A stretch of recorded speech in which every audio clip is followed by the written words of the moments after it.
A prezentacja ma dwie. Czy ja mogę też? Słuchajcie, zapraszamy uprzejmie do środka. Za kilka minut pan prezydent delegację 3 osób poprosi do siebie, dobra?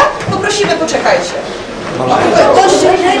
Dokładnie tak prawie 2 lata temu tarnowscy skejci zademonstrowali prezydentowi swoją determinację co do powstania nowego skateparku w naszym mieście. Po prostu wjechali do magistratu na rolkach i deskorolkach, by pokazać prezydentowi projekt nowego skateparku. Koszt tej inwestycji to prawie 2 miliony złotych.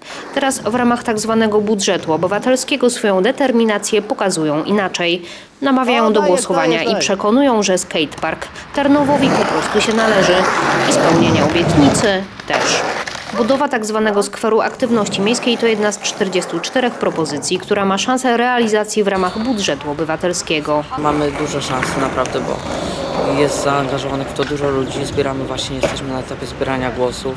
Zachęcamy ludzi, aby oddawali głosy na nasz projekt.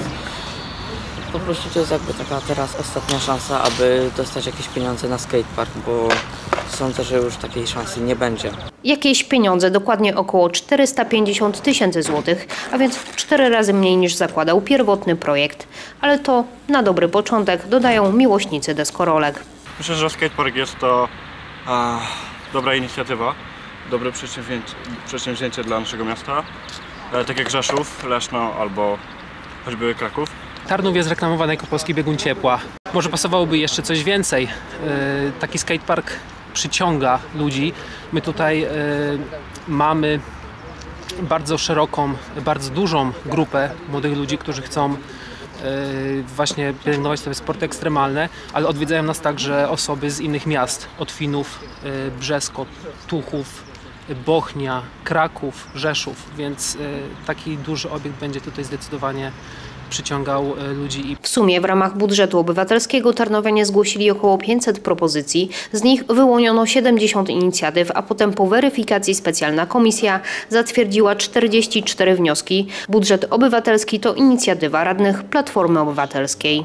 To świadczy też o tym, jak jest społeczeństwo potrzebuje tego typu inicjatyw. Jak my potrzebujemy oddawać decydowanie o środkach pieniężnych mieszkańcom, wyborcom. Mieszkańcy wiedzą i widzą, czego potrzebują i na co najlepiej wydać pieniądze, mówi zastępca prezydenta Tarnowa Krystyna Latała. Popieram gorąco i sekunduję i mam nadzieję, że to wejdzie na stałe do praktyki funkcjonowania w naszym mieście.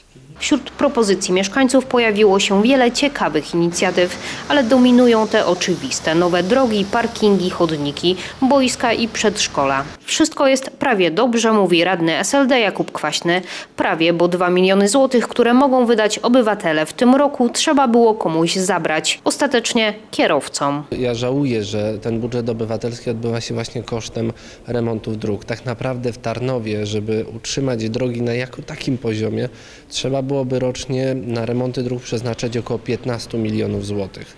No a niestety pan prezydent ma inne priorytety od remontów dróg osiedlowych czy parkingów. Mimo wszystko z takiego obrotu sprawy cieszą się m.in. miłośnicy skateparków i namawiają do głosowania właśnie na ich projekt. Głosować można za pomocą specjalnego formularza dostępnego w Urzędzie Miasta i na stronie internetowej do 12 kwietnia. Posiadacze karty mieszkańca mogą głosować przez internet. Każda propozycja w ramach budżetu obywatelskiego ma swój specjalny kod.